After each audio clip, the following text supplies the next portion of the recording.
ప్రభునందు ప్రియమైన వారలారా, మన ప్రభు రక్షకుడై ఉన్న క్రీస్తు యేసయ్య పరిశుద్ధ అమూల్య ఘనమైన పావన నామమున కృపా సమాధానములు మనందరికీ సమృద్ధిగా తోడయుండును గాక. ఆమేన్. ప్రార్థన చేసుకుని దేవుని వాక్యం ధ్యానించుకుందాం. దయగల ప్రభు, కృపగల తండ్రి, కాలములు సమయములు తండ్రి తన స్వాధీనం ఉంచుకుని ఉన్నారు. అవి తెలుసుకున్నట మీ వశము కాదు అని వాక్యము ద్వారా సెలవిచ్చిన వారై ఉన్నారు.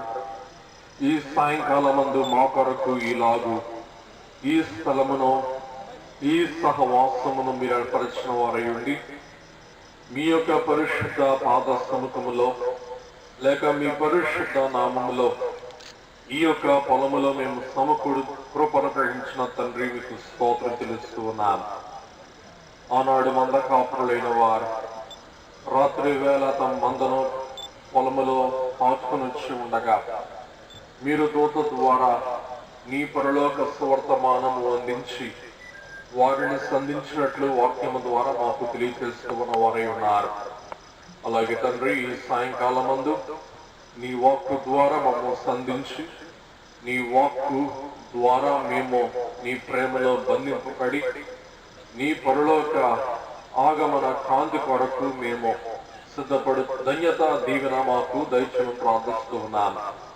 ఈ సభ నిర్వాహకులైన స్థానిక సంఘ కాపరి గారు సుధాకర్ గారిని కుటుంబమును కరుణించండి, దీవించండి, బలపరచండి, కృప చూపించండి. ప్రభా దేవా, బిడ్డల మరుచులో తోడై ఉండండి.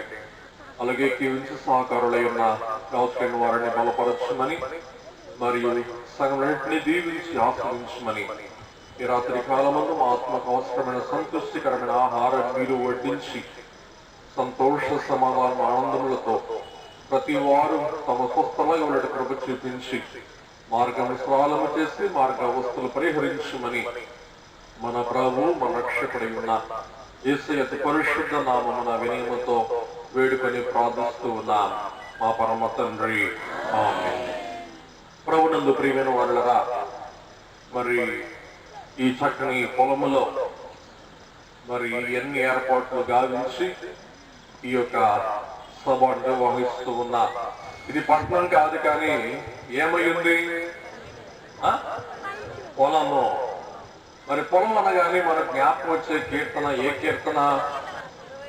మనకు జ్ఞాపకం వచ్చే కీర్తన వెరీ గుడ్, 23వ కీర్తన. మనొక్కసారి 23వ కీర్తన మనందరికి వచ్చిన కీర్తన, మనందరికి నచ్చిన కీర్తన, మనమందరం ఎంతో మెచ్చే కీర్తన. 23వ కీర్తన మొదటి నుండి ముగింపు వరకు పఠించుకుందాం. అందరం కలిసి చదువుకుందాం. యెహోవా నా కాపరి, నాకు లేమి కలగదు. పచ్చికల చోట్ల నాయన నన్ను పనుల చేస్తున్నాడు. శాంతికరమైన జనముల యొక్క నడిపించుచున్నాడు. నా ప్రాణముకు ఆయన సెలవిచ్చుచున్నాడు. తన నామం బట్టి నీతి మార్గములను నడిపించుచున్నాడు. కాలాంధకార లోయలో నేను సంచరించున్నాను. ఏ అపాయములకు భయపడను. నీవు నాకు తోడయుండువు. నీ దిక్కుకరయు నీ దండమును నన్ను ఆదరించుము. నా శత్రువుల నీవు నాకు భోజనము సిద్ధపరచుదువు. నూనెతో నా తలాంటి ఉన్నావు. నా గిన్నె నుండి పొరలుచున్నది. నేను బ్రతుకు నుండి కృపాక్షం నా వెంబడి వచ్చును. మందిరంలో నేను నివాసము చేస్తున్నాను. పిల్లరా, అలాగే మన దైవజనుడు దేవదాసయ్య గారు కూడా ఇదే కీర్తన ఆధారం చేసుకొని ఒక కీర్తన అంటే ఒక పాట మన కొరకు రచించిన వారై ఉన్నారు. ఆ పాట అందరూ కూడా తెలుసు. ఏం పాట అది? నాకేమీ కొదువా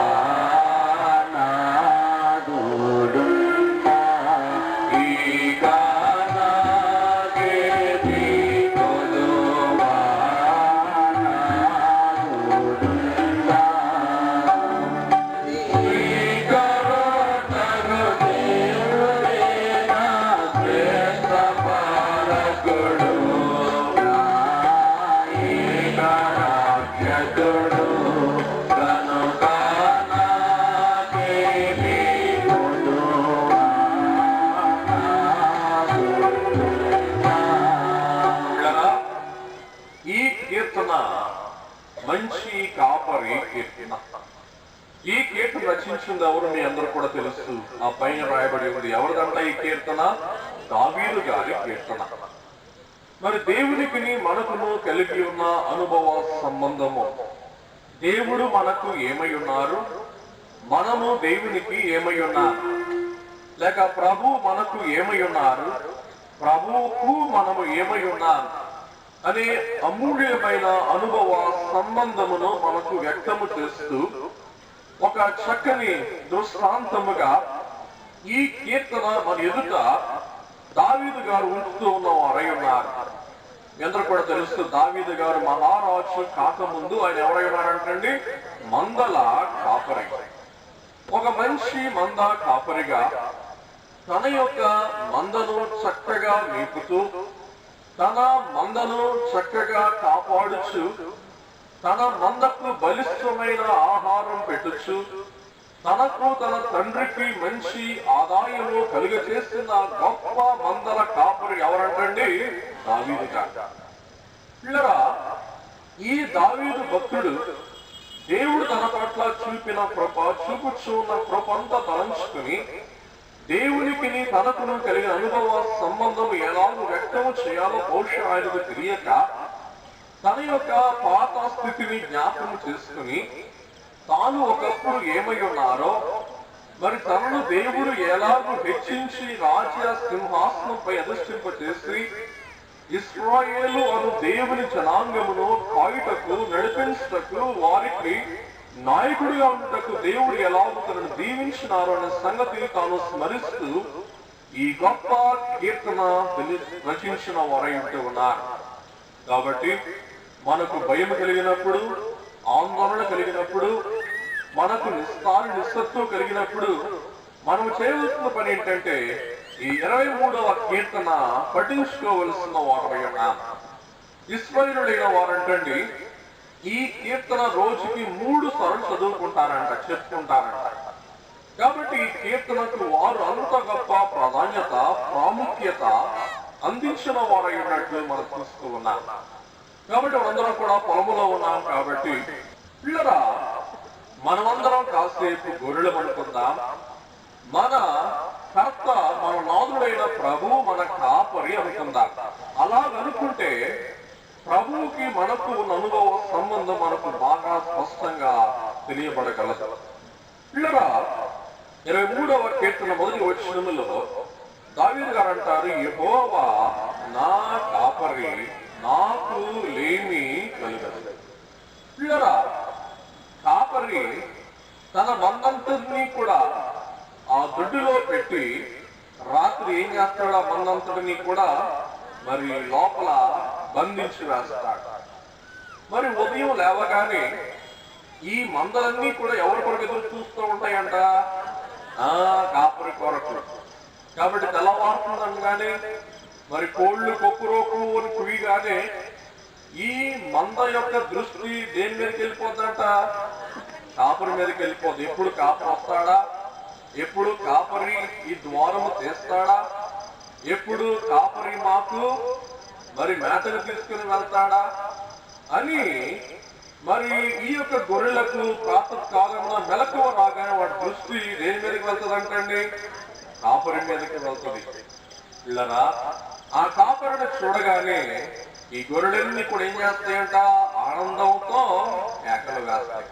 ఆహా, మా కాపరి వచ్చేసాడు, ఇక మాకు మంచి షికారు, ఇంకా మాకు మంచి బలిష్టమైన ప్రయాణం, మాకు ఇంకేమి కొదువా ఈ వేళ లేదు అని కాపరిని చూడగానే గొర్రెలు కూడా ఏం చేస్తాయంటే ఎగిరి గంతులు వేస్తాయంట.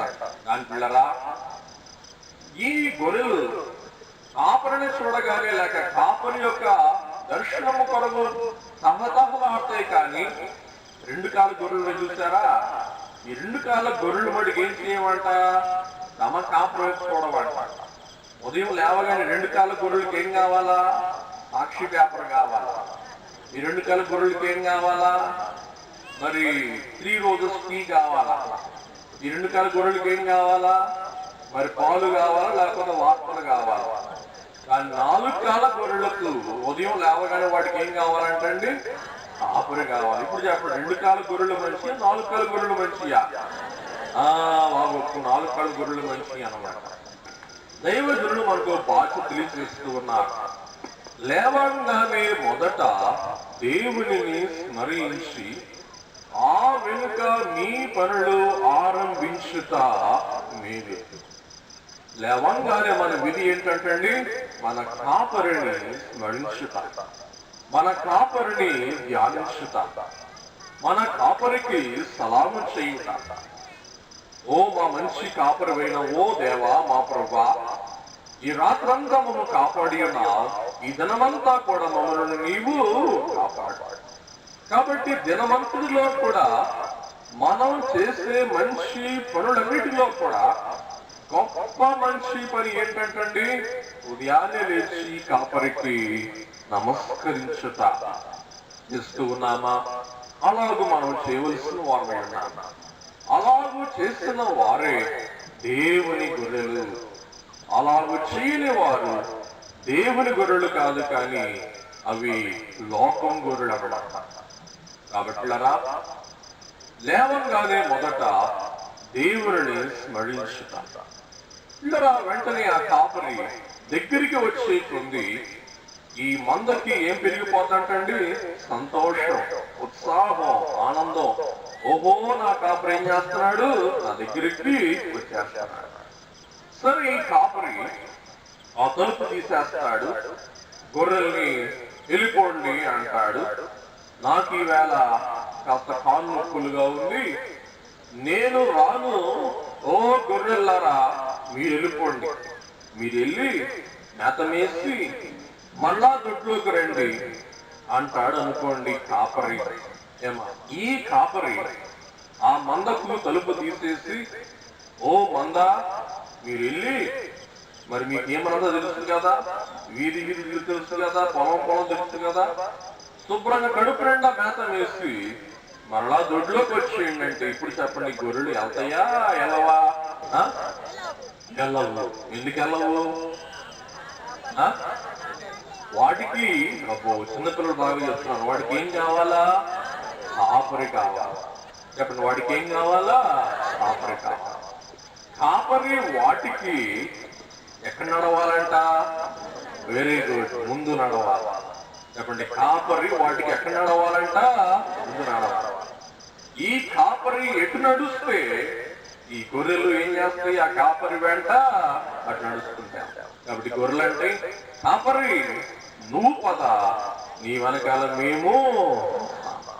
అలాగే మనం కూడా ఉదయం లేవగానే మనం చేయవలసిన ప్రార్థన ఏంటంటే, దేవా, ఈవేళ నువ్వు ముందు నడువు, నేను నీ వెనకాల వస్తాను.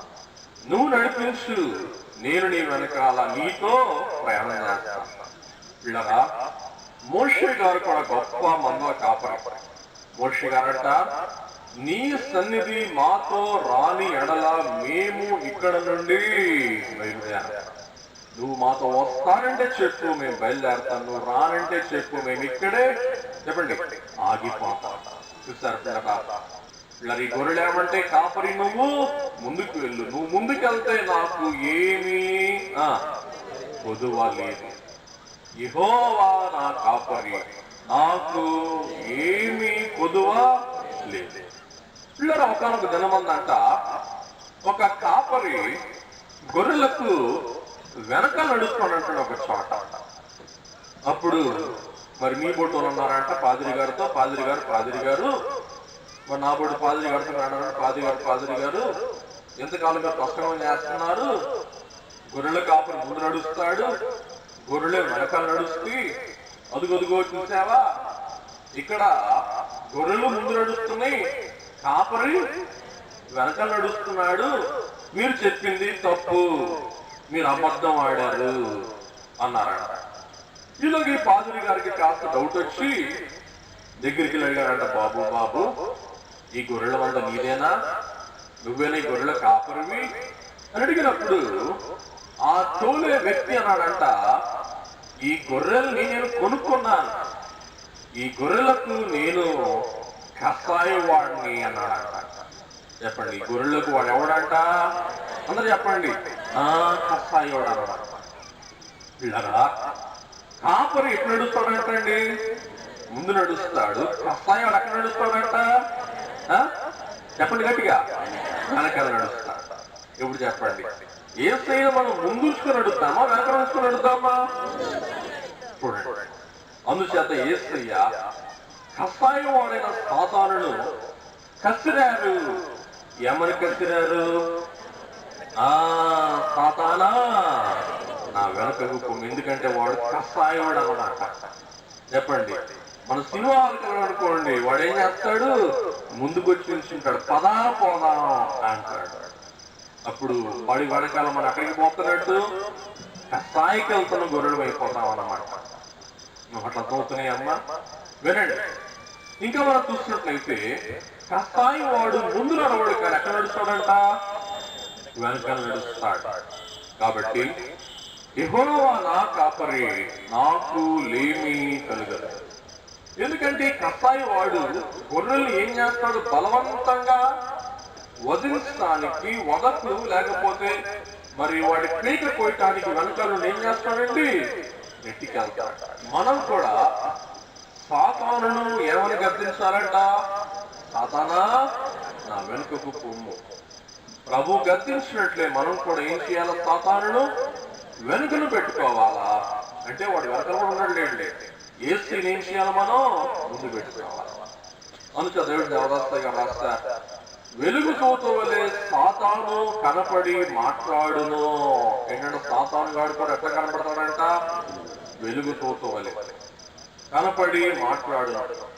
రూపును బట్టి వారిని కనుగొనుమో, పారద్రోలుమో వాడు పారిపోదు. పిల్లరా, సాతాను యొక్క రూపము మనం ఎలాగో తెలుసుకోగలమో అంటే ఒక చిట్కా ఉందండి. ఏంటి చిట్కా అంటే, సాతాను గాడి కాళ్ళు వెనక్కుంటాయంట. వెలుగు దోతలు ఎవరిని కనపడితే మీకు ముందే చూడండి, వాడి కాళ్ళు చూడండి. సాతాను కాళ్ళు ఎటుంటాయంటండి? వెనక్కుంటాయి. మన కాళ్ళు ముందుకుంటాయి. వాడి కాళ్ళు ఎటుంటాయంట? వెనక్కుంటాయి. ఎందుకు వెనక్కుంటాయి? మనం పారపోలగానే వాడు ఏం చేయాలా? వెనక్కి పారిపోవాలి. ఇలా మీరు వెనక్కి నడుస్తారా?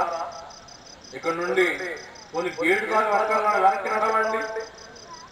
ఒక్కరు నడవగలరా? ఒక్కరు నడవలేదు. ఎందుకు? అసలే పొలం. మరి వెనక్కి నడుస్తే ఎలికలు పడతారు. ఇంక అంతే సంగతి. పిల్లరా, మన కాళ్ళు ఎట్లా నడవడానికి ఉన్నాయి? ముందు నడవటానికి. అలాగే ఎక్కడన్నా గొర్రె వెనక నడవడం చూసారా? పొరపాటు నేను వెనక్కి నడుస్తున్న గొర్రె ఎక్కడా నడవదు. ఎంత సేపుడికి కొన్ని వందల మైళ్ళు ముందు నడుస్తుంది, కానీ వెనక్కి మటుకి గొర్రె ఏది కూడా నడవదు. అలాగే విశ్వాస జీవితంలో ఆపరి అయిన యేసయ్యను మనం ముందు పెట్టుకుని ఏం చేయాలంటే మనము ముందుకు ప్రయాణం చేయాలి. ఇంకా మనం చూసినట్లయితే యెహోవా నాకు కాపరి, నాకు లేమి కలుగదు. ఈ కాపరి అంటే ఉదయాన్నే 5 గంటలకి లేక 4 గంటలకి తన మందను పొలములోకి తీసుకుని వెళ్ళి ఆ పొలములో తోలుతాడంట. ఈ మందంతా కూడా ఏం చేస్తాడంటే పొలములో చక్కగా మేస్తుందంట. ఎప్పుడు దాకా మేస్తుందంటండి పొలంలో ఈ మంద?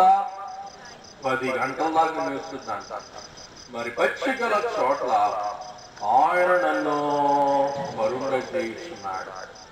కడుపు నిండా ఆహారం తిన్న తర్వాత ఈ గొర్రెలకు ఏం కావాలంటండి? ఏం కావాలంట? ఏం కావాలంట? వెరీ గుడ్, విశ్రాంతి. చెప్పండి, ఏం కావాలంటండి? అందరూ చెప్పండి గట్టిగా, విశ్రాంతి.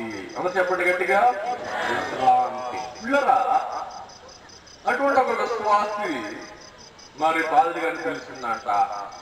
పిలిచి ఏం చేస్తుందంట? అయ్యగారు మా ఇంట్లో ప్రార్థన పెట్టాలా అని చెప్పి ఉదయాన్నే 10 గంటలకి పిలిచి, అయ్యగారు ప్రార్థన ఇప్పుడు 10 గంటల నుండి మధ్యాహ్నం 1 గంట దాకా అని చెప్పి పాపం ప్రేమతో ఈ పాదరి గారికి ఏం చేస్తుందంట? మంచి గారెలు చేసి, ఇంకా మంచి నాటుకోడి పెట్టి, మంచి రొయ్యల కూర పెట్టి, మరి పాపం గారెలు కుక్కిందంట నోట్లో. 12 గారెలు అన్నాడు పాదరి గారు. ఇంకా ఒక అరకిలో నాటుకోడి తినేశాడంట, ఒక పావు కిలో రొయ్యలు తిన్నాడంట. ఇప్పుడు ఏమందంట, అయ్యా అయ్యా ఉపవాస ప్రార్థన చేసుకుందామండి అన్నాడు. ఏం ప్రార్థన? ఉపవాస ప్రార్థన. సరే అమ్మ అట్లాగే చేసుకుందా అని మరి ఇద్దరు కూడా ఏం చేస్తారంటండి, ఉపవాస ప్రార్థన కూర్చున్నారంట. పిల్లరా, ఈ పాలు ఉపవాస ప్రార్థన కూర్చుంటే ప్రార్థన వస్తుందా లేకపోతే తీర్పులు వస్తాయా? ఏమ్మా, తీర్పులే వస్తాయి.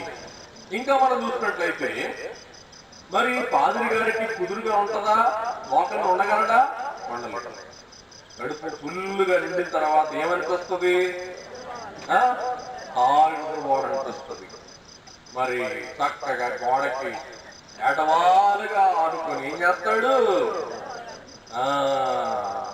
ఫుల్లు కొరకబెట్టిన పోతాడు. ఎందుకు? కడుపు రెండు ఏమున్నాయి? అయ్యారు ప్రార్థన చేయండి, ప్రార్థన గీతం. ఎందుకు నా కడుపు నిండా గాడిని పెట్టిన ప్రార్థన ఏమంటావా అంటాడు. ప్రార్థన కుదురుద్దా? అప్పుడు కుదరదు. అలాగే పిల్లరా, ఈ గొర్రెలకు కూడా 10 గంటల దాకా మేత వేసిన తర్వాత వాడికి ఏం కావాలంటండి? విశ్రాంతి. ఎంత చెప్పిన వాడికి ఏం కావాలంట? దేవుడు మటుకు సదుపాయములు తరుగకుండా చేయవారై ఉంటూ ఉన్నారు. అలాగే తర్వాత తనివి తీరని మేలులను వింపనను సదా మేలు అనడి పక్షిక నదిని మృదువున పండుకొన చేయను. దేవుడు మనలను నిత్యము దీవిస్తూ ఉన్నారు కాబట్టి మనం ఏం చేస్తూ ఉన్నామంటండి? జీవిస్తూ ఉన్నామని చెప్పండి. నాతో చెప్పండి, దేవుడు నన్ను నిత్యము జీవిస్తున్నాడు కాబట్టి నేను జీవిస్తూ ఉన్నాను. ప్రతి క్షణము కూడా దేవుడు తన హస్తము చాపి మనల్ని ఏం చేస్తారంటండి? దీవిస్తూ ఉన్నారు. ఆయన దీవిస్తూ ఉంటే మన 2 చేతులు జోడించి ఆ దీవెనలన్నీ కూడా మనం ఏం చేయాలండి? అందుకోవలసిన వారమై ఉన్నారు. అందుకే దేవుడు దేవదాసగా అన్నారు, అందించు మన తండ్రి అందుకొనుట మన. కాబట్టి మనకు ఇట్టి మేలైన సదుపాయములు, తనివి తీరని సదుపాయములు, అలాగే ఎండల సదుపాయములు, అలాగే పచ్చిక వంటి సదుపాయములు ఎవరు చేస్తారంటండి?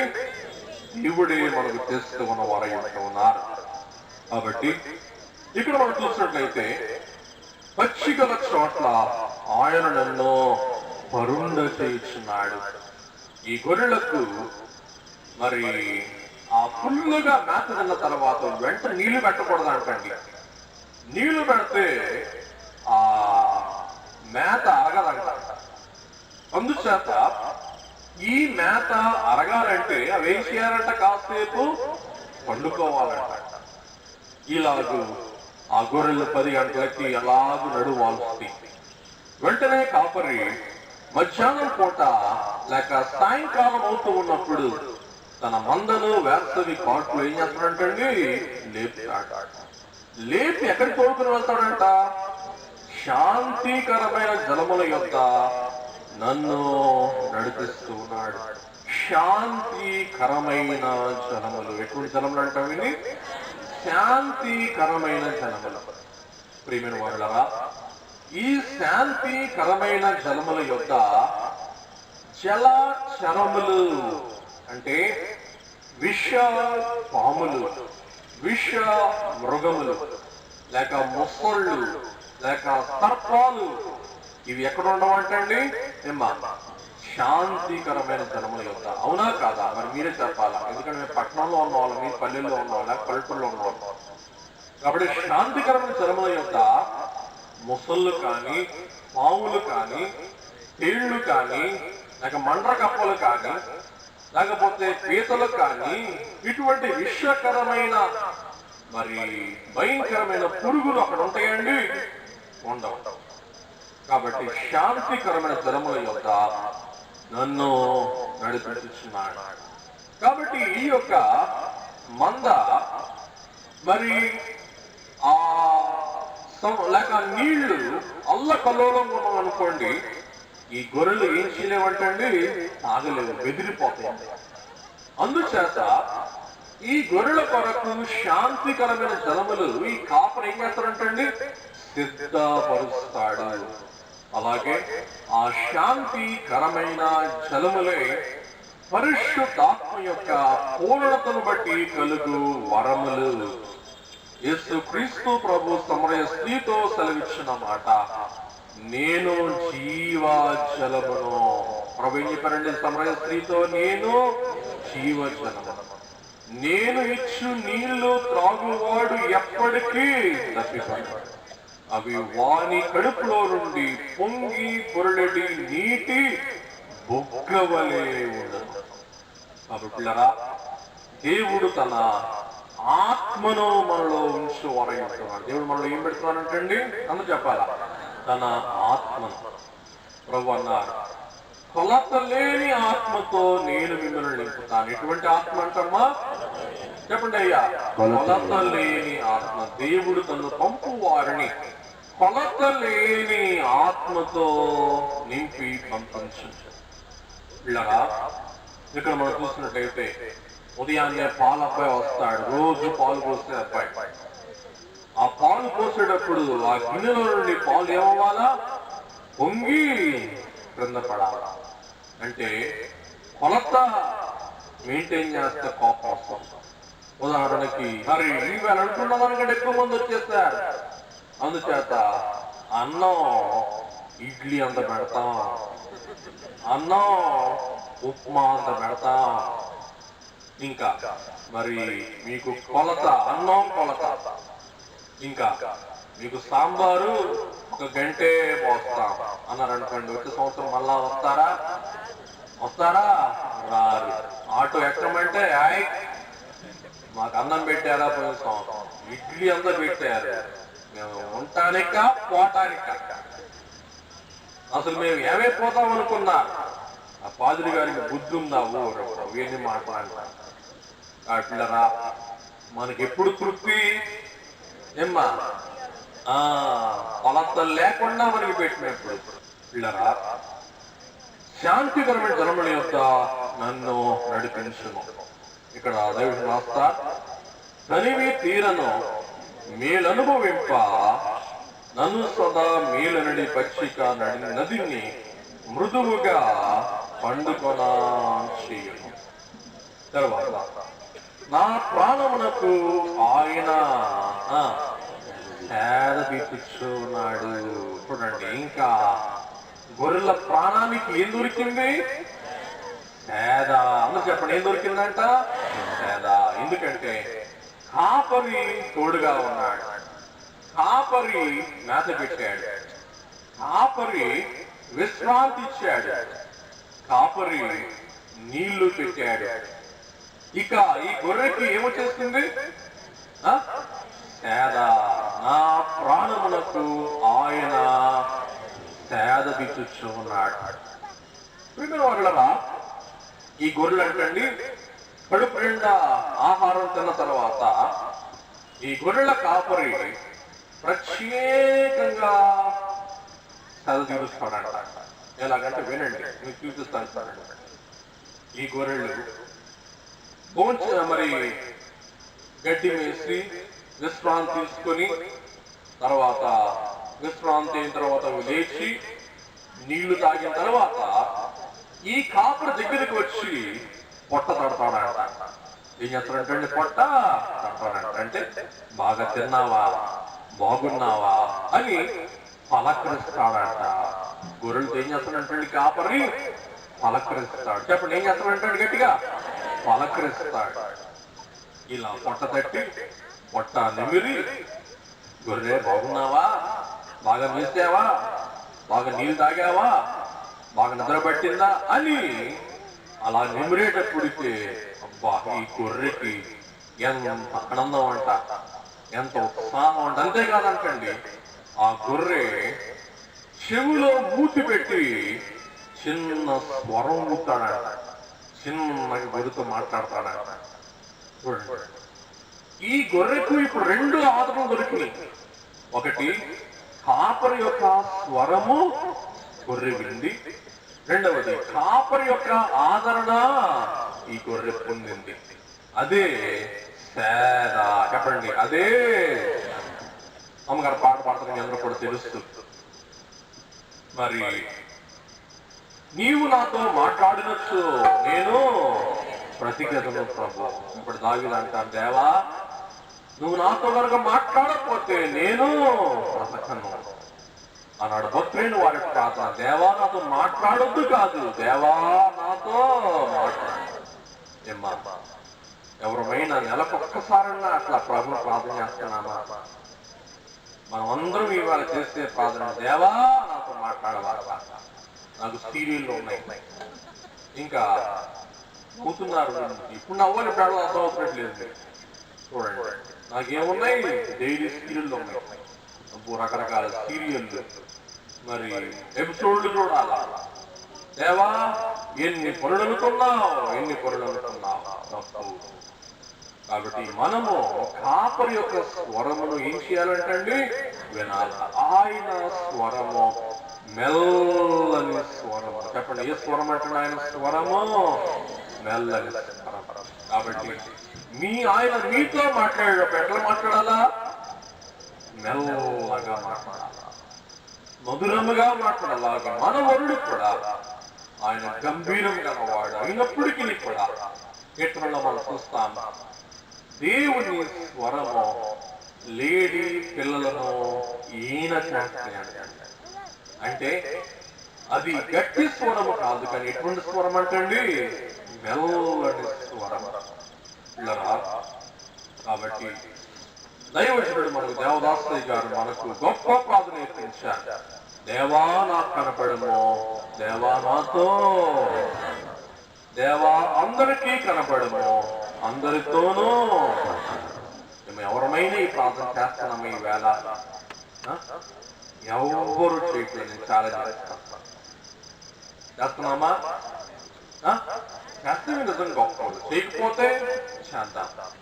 కాబట్టి ఈ గొర్రెకు ఎప్పుడు సేద అనగా, ఈ గొర్రె ఏం చేయాలంటే కాపరి స్వరము వినాలి, కాపరి యొక్క స్పర్శ అనుభవించాలి. లేకపోతే ఈ గొర్రెకు ఆగాల ఏముండదంటండి, తృప్తి ఉండదు. అందుచేత భక్తులందరూ కూడా మరి దేవుడు, మరి మీకు టీవీలో చూస్తే టీవీలో మీరు వింటారు లేని మెసేజ్లు. ఆ మెసేజ్లో నేను మొన్న కొన్ని పట్టణాలు చెప్పాను. దేవుడు అంట అబ్రాహాము గారి మీద అలిగి ఒకసారి 13 సంవత్సరాలు మాట్లాడలేదంట, ఒకసారి 10 సంవత్సరాలు మాట్లాడలేదంట. చూడండి, అబ్రహాము గారి మీద దేవుడు ఏం చేశారంటండి, అలిగిన వారైనా. అలాగే పిల్లల మోషే గారి మీద కూడా దేవుడు అలిగిన వారైనా. అలిగితే గనక భక్తులైన వారు ఏం చేయలేకపోయేవాళ్ళు, తట్టుకోలేకపోయేవారు. నాడు బయలు విషయంగా మనం అనుగుణము దేవునితో మాట్లాడాలా, దేవుడు కూడా మనతో, చెప్పండి, మాట్లాడాలా. దేవుడు మనతో మాట్లాడే సమయమే కనిపెట్టుట. చెప్పండి, అందరూ చెప్పండి, ఏమైందంటండి, కనిపెట్టుట. కనిపెట్టు మెట్టు, ఇది శిఖరాగ్ర స్థాయి. 7 మెట్లలో ఎన్నో మెట్టు గొప్ప, 7వ మెట్టు. ఆ మెట్టే కనిపెట్టు మెట్టు. కాబట్టి మనము మౌనముగా ఉన్న వారమైతే దేవుడు మనకు కనపడతారంట, దేవుడు మనతో మాట్లాడతారు. ఆ అనుభవము కలిగిన వారే నిజమైన బైబిల్ మిషన్ వారు. పిల్లరా, తన నామం బట్టి నీతి మార్గములలో నన్ను నడిపించుచున్నాడు. తన నామం బట్టి నీతి మార్గములలో నన్ను నడిపించున్నాడు. కాబట్టి గొర్రెల మంద అంటారు చూసారా? గొర్రెలు ఎటువంటి గొర్రెలు అంట, ముద్దు గొర్రెలు. ఒక్క గొర్రె కనుక కొండ మీద దూకింది అనుకోండి, ఆ గొర్రె వెనకాల ఏం చేస్తాయంటే గొర్రెలన్నీ ప్రపాతంగా దూకేస్తాయండి. వెంటనే కాపరి ఏం చేయాలా, గబగబా గబగబా పరిగెత్తుకొని ఆ గొర్రెలన్నిటినీ దారి మళ్ళిస్తాడు. చెప్పండి, ఏ కాపరైనా కానీ తన గొర్రెలను అలాగ పై నుండి కింద పడేస్తాడా? ఏ కాపరైనా కానీ తన మందను విష జంతువుల యొక్క కానీ లేక భయంకరమైన క్రూర మృగము యొక్క కానీ నడిపిస్తాడా? నడిపిస్తాడా? అలాగే మన కాపరి కూడా వాళ్ళని ఏం చేస్తారంటండి? నీతి మార్గములో నడిపిస్తారు. చెప్పండి, చెప్పండి మళ్ళీ ఎట్లా నడిపిస్తారంటే అండి, నీతి మార్గమున నిలుపును నన్ను. మన కాపరి అయిన ప్రభు మనల్ని ఎట్టి మార్గం నడిపిస్తారంట? నీతి మార్గం. అందుచేత యోహాను సువార్త 14వ అధ్యాయం 6వ వచనం వాళ్ళ మీ అందరికీ తెలుసున్న వాక్యమే, నేనే మార్గము, నేనే సత్యము, నేనే చెప్పండి జీవము, నేనే నేనే నేనే. ప్రియమైన వాళ్ళరా, నేనే అనే మాట ఎంత గొప్ప మాట కదా! ఈ నేనే అనే మాటకు పర్యాయ మాట ఏమన్నా ఉందా? ఏమన్నా లేదు. ప్రియమైన వాళ్ళరా, నీతి మార్గమున నిలుపును నన్ను, నీతి లేని నాకు తన సునీతిని దయచేయును, స్వనీతిని త్రుంచును. పిల్లరా, సునీతి స్వనీతి రెండు మనం ఆలోచించాలి. ఒకటి ఏం చెప్పండి? సునీతి, రెండవది స్వనీతి. సునీతి అనగా యేసు యొక్క నీతి, స్వనీతి అనగా మన యొక్క నీతి. చెప్పండి, స్వనీతి అంటే ఎవరి నీతి అంట? మన యొక్క నీతి. ఈ గొర్రె కనుక ఆ బోడి ఆ కాపరి అంటే ఏంటంటే నడిచేది, నాకు దారి మీద ఏమన్నానని చెప్పి ఈ గొర్రె కనుక స్వనీతి ప్రవేశించి ఈ గొర్రె కనుక కాపరి చెప్పిన మార్గములో ప్రయాణం చేయకుండా తనకిష్టమైన మార్గములో ప్రయాణం చేసిందే అనుకోండి, స్వనీతిని బట్టి ఏంటి? ఏ నీతి చెప్పండి ఇక్కడ? స్వనీతి అంటే స్వంత నీతి, స్వంత ఇష్టము. సొంత ఇష్టం బట్టి వేరే మార్గంలో ప్రయాణం చేస్తుందంటే ఖచ్చితంగా ఈ గొర్రెను ఏం చేస్తాయి? విష మృగములు, సింహములు, పురులు ఆహారముగా చీల్చి చెండాడి తింటాయి. అలాగే పిల్లరా, మన మంద సంఘము అను మంద. చెప్పండి, మన మంద ఏ మంద అంట? సంఘము, క్రైస్తవ సంఘము. ఈ క్రైస్తవ సంఘము అనే మందకు మనము దూరముగా ఉంటే సాతానుడు సింహము, సాతానుడు తోడేలు మనల్ని ఏం చేస్తుంటండి? అమాంతంగా వచ్చి కబలించి అది ఆంపట్టని మింగేస్తాడు. చూడండి, యోధ ఒంటరిగా వెళ్ళాడు. ఎక్కడికి వెళ్ళాడు? ఎక్కడికి వెళ్ళాడు? యాజకుల యొద్దకు వెళ్ళాడు. వాళ్ళతో బేరవాడాడు.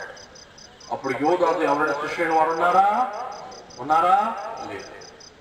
ఏదైనా తోటలో అవ్వమ్మ ఒంటరిగా ఉంది. ఈ ఒంటరి అయిన అవ్వమ్మ దగ్గరికి ఎవరు వచ్చాడు? పాపనగాడు వచ్చాడు. దావీదు ఒంటరిగా ఉన్నాడు.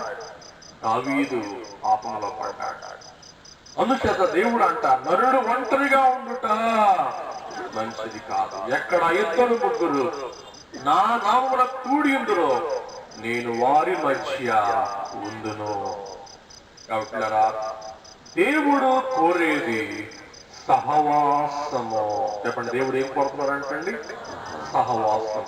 అప్పుడు విశ్వాసమైన మనకు ఏం కావాలి ఈ కాలములో? చెప్పండి, సహవాసం. అందుచేత హెబ్రీ పత్రిక 10వ అధ్యాయం 22వ వచనంలో పౌలు గారు అంటారు, ఆ దినము సమీపించిన మీరు చూచిన కొలది మరి ఎక్కువగా అలాగు చేయుటకు, ప్రేమ చూపుటకు, సత్కార్యములు చేయుటకు ఒకరిని ఒకరు మనం ఏం చేద్దాం? ఉరికొల్పుకుందాం, ప్రేరేపించుకుందాం. ఇలా వింటున్నారా? స్వనీతి సంఘములో సరిపోదు.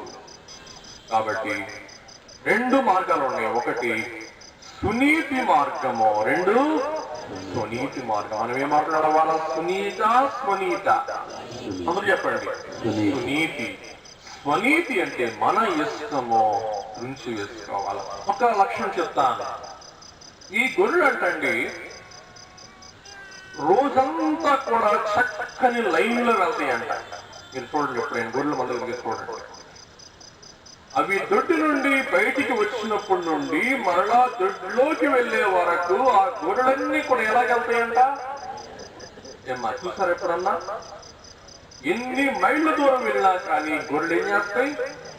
అదే లైన్లో వెళ్తాయి. మనకైతే ఆ గొర్రెల పోలికలు తెలియవు, కానీ వాటికి తెలుసు వాటి పోలికలు, వాటి ఫ్రెండ్స్ ఎవరు వాటికి తెలుసు. బయటికి వెళ్ళినప్పటి నుండి ఈ గొర్రెలన్నీ కూడా తిరిగి వచ్చే వరకు దాని ముందు ఏ గొర్రె ఉందో, దాని యువతల ఏ గొర్రె ఉందో, దాని అవతల ఏ గొర్రె ఉందో, దాని వెనకాల ఏ గొర్రె ఉందో, ఉదయం బయటికి వెళ్ళినప్పుడు ఏ తోడు దానికి ఉందో మరలా వచ్చే వరకు కూడా దానికి ఏ తోడు ఉంటుందంట? అదే తోడు, అదే నీతి మార్గము. చెప్పండి, అదే ఏమైందంటండి?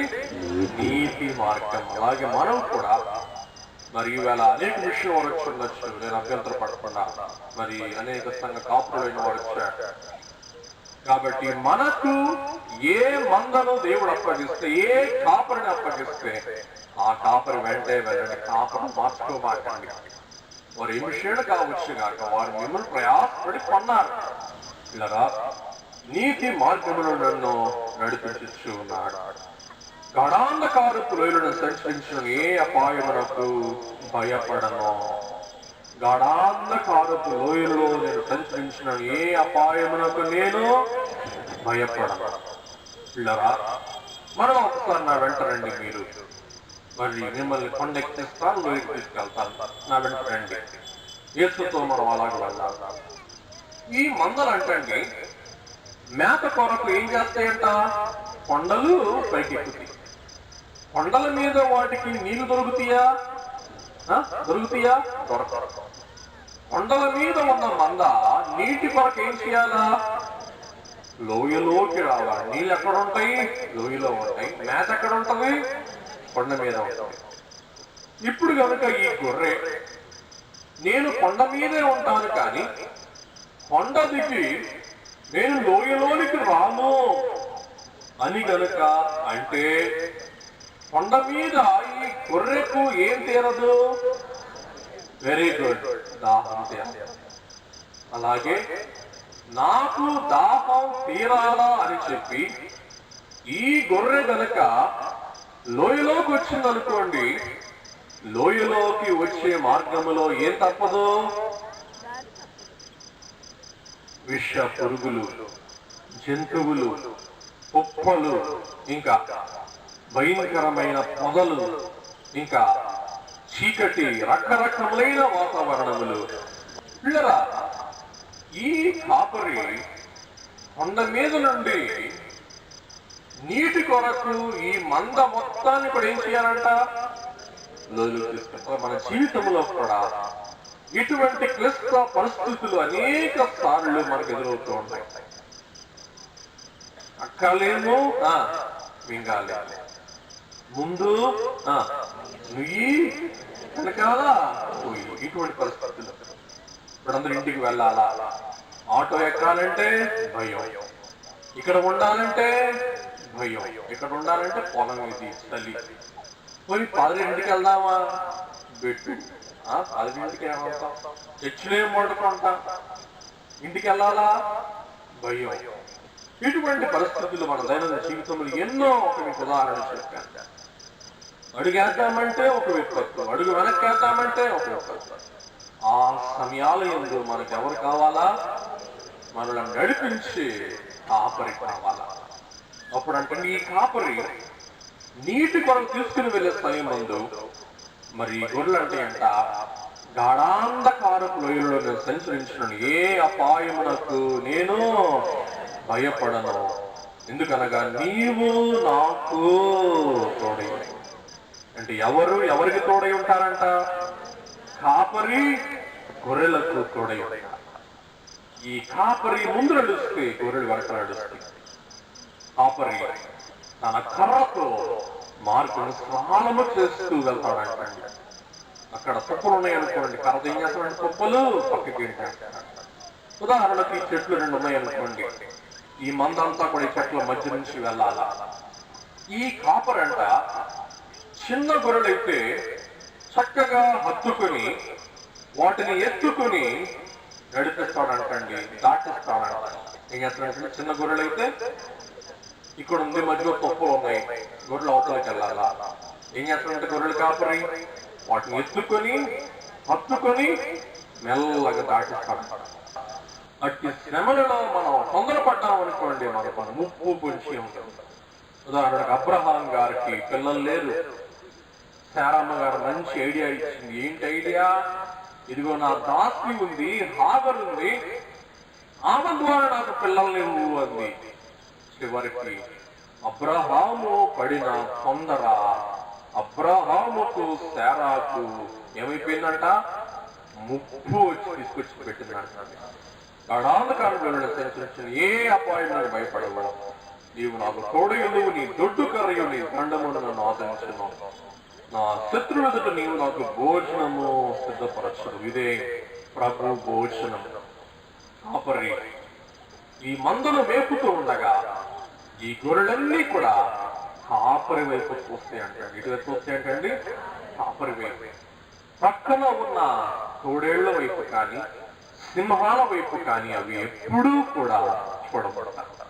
అలాగే మనము కూడా మన విశ్వాసములకు కర్తయు దానిని కొనసాగించు యేసు వైపు మనం చూడాలే కానీ దేవా వాక్కే నిజమో వెరీ గుడ్ దిక్కులు చూడగలుగుతాను. కాబట్టి మన దృష్టి చిన్నగా మనం ఉంచుకోవలసి ఉన్నాం.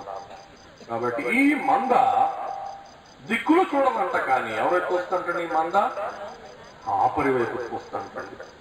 ఇంకా నూనెతో నా తల అంటి ఉన్నాను, నా గిన్నె నిండి పొరులుచున్నది. నేను బ్రతుకుదినమని కృపాక్షణ వెంబడి వచ్చును. చిరకాలం యెహోవాను నేను నివాసం చేసేదను. నూనెతో నా తల అంటి ఉన్నాను. ఇది కూడా ఆత్మ అభిషేకం. తన ఆనంద తైలముతో అభిషేకించి ఉన్నాను. స్నానము ప్రభు భోజనము జరుపుట సరి అనుచున్నాను. ఇంకా మనం చూసినట్లయితే నూనెతో నా తల అంటి ఉన్నాను. కాబట్టి కాపర్ అంటండి ఈ దొడ్లోకి వచ్చేస్తాయి మందు, ఈ మంద మీద నూనె పోస్తాడంట, తైలం పోస్తాడంట.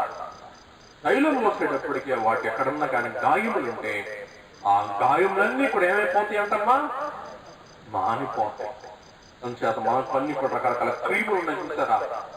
ఏదైనా పోస్తుంది అనుకోండి, వెంటనే ఏం రాసుకుంటాం అక్కడ? క్రీమ్.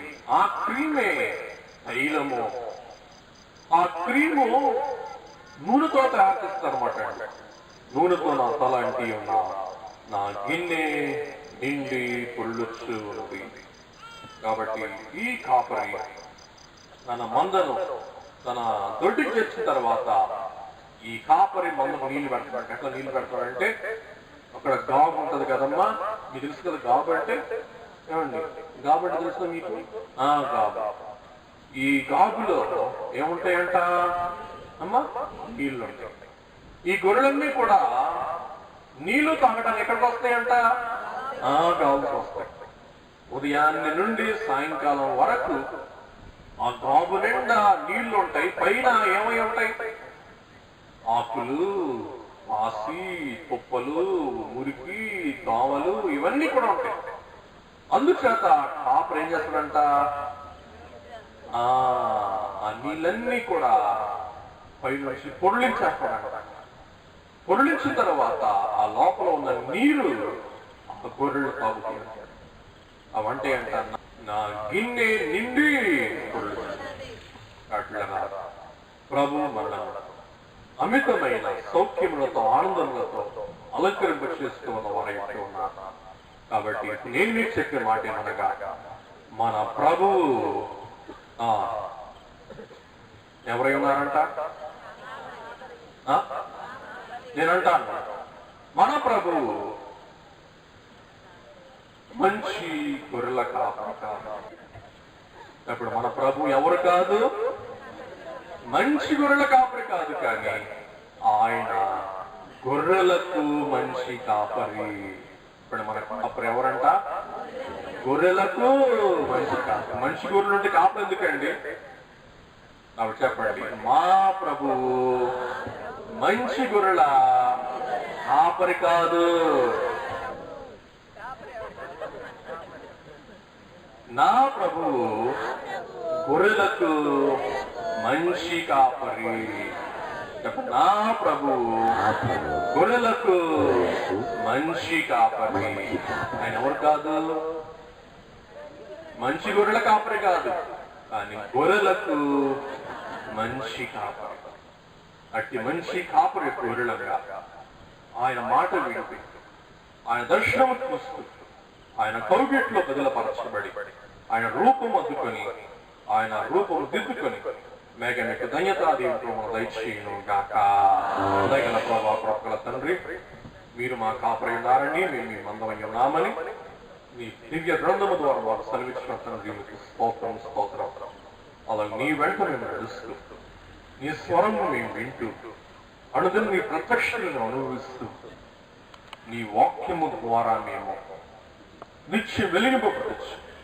మీరు త్వరగా ఉన్నారు కాబట్టి మీ రూపలావణ్యం అద్దుకొని దేవా, మీరు అక్కడ రాల్సినప్పుడు భాగ్యము దయచేయం. మరొకసారి ఈ సభ ఏర్పాటు చేస్తున్న మీ సుధాకర్ గారిని, కుటుంబాన్ని, సంఘమును, విచ్చేసిన సంఘ కాపురులను, అన్ని మిషన్ యాజకులను, దైవదాసులను, దైవ సేవకులను, పరిచయందరినీ దీవించమని విత్తబడిన వాక్య విత్తనం తోడేలు వంటి శాతం దోచుకుని పోకుండా ప్రతి అంతరంగంలో బదులపరచిన రుణంతుల పంటగా ఫలించినప్పుడు దయచేయండి. ప్రభు పేరట వేడుకొని ప్రార్థిస్తున్నాం పరమ తండ్రి. ఆలస్యమైన ఎంత ఓపిక శ్రద్ధగా చక్కగా విన్నా మీ అందరికీ నిండు కృతజ్ఞతలు, వందనములు. మరణాత.